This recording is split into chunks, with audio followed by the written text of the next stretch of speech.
नमस्कार ताईंनो, मुख्यमंत्री माझी लाडकी बहीण योजनेमध्ये एक मोठा बदल करण्यात आलेला आहे। या बदलामुळे भरपूर अशा बहिणी या योजनेच्या लाभापासून वंचित राहणार आहेत। नेमक्या कोणत्या बहिणी मुख्यमंत्री माझी लाडकी बहीण योजनेपासून वंचित राहणार आहेत यासाठी स्टेटस पाहून घेणं आवश्यक आहे। लाडकी बहीण योजनेमध्ये यापुढे आपण खरंच पात्र होणार आहोत का? या पुढील हप्ते आपल्याला मिळणार आहेत का हे सुद्धा तुम्हाला आता पाहता येणार आहे। परंतु नेमके कोणते महिला या योजनेपासून वंचित राहणार आहेत या विषयाची संपूर्ण माहिती आपण आजच्या या व्हिडिओमध्ये पाहणार आहोत। त्यासाठी व्हिडिओ शेवटपर्यंत नक्की पहा। तत्पूर्वी तुम्ही जर चॅनलवरती पहिल्यांदाच आला असाल तर चॅनलला सबस्क्राईब करून बेल नोटिफिकेशनला क्लिक करा।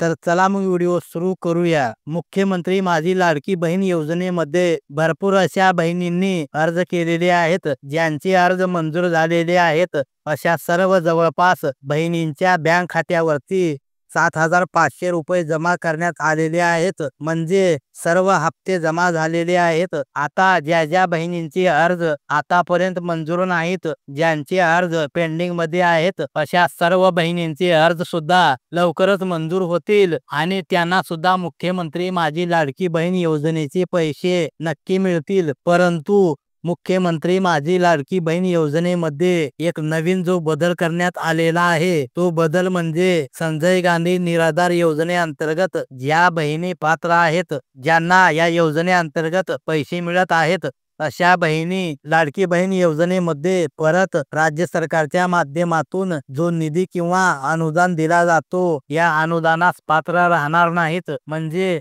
संजय गांधी निराधार अनुदान योजनेचे श्रावण बाळ योजनेमध्ये तुम्ही जर पात्र असाल तर तुम्हाला आता लाडकी बहीण योजनेचा लाभ दिला जाणार नाही। या ठिकाणी तुम्ही पाहू शकता स्टेटस मध्ये या संदर्भात माहिती देण्यात आलेली आहे। ज्या बहिणी संजय गांधी निराधार अनुदान योजनेमध्ये पात्र आहेत, ज्यांना लाभ मिळत आहे, अशा सर्व बहिणी लाडकी बहीण योजनेपासून वंचित राहणार आहेत। या ठिकाणी स्टेटस मध्ये हिरव्या रंगामध्ये जर यस दाखवत असेल तर आता यापुढे तुम्ही योजनेमध्ये पात्र होणार नाही। म्हणजे आता तुम्हाला यापुढे लाडकी बहीण योजनेचे पैसे मिळणार नाहीत। आणि या ठिकाणी जर नो दाखवत असेल तर तुम्ही या योजनेमध्ये पात्र होणार आहात। तर ताईंनो, स्टेटस पाहण्यासाठी शेवटी मी व्हिडिओ लावलेला आहे, त्यावरती क्लिक करा आणि घर बसल्या तुमच्या मोबाईलच्या माध्यमातून स्टेटस पाहून घ्या। आपल्याला सुद्धा या योजनेअंतर्गत पैसे मिळणार आहेत का किंवा मिळणार नाहीत हे आताच तुम्हाला समजणार आहे। त्यासाठी प्रत्येक बहिणींनी नक्की तुमचं स्टेटस पाहून घ्या। शेवटी जो लावलेला व्हिडिओ आहे त्यावरती क्लिक करून स्टेटस पाहून घ्या आणि पूर्ण सविस्तर माहिती पाहून घ्या। धन्यवाद।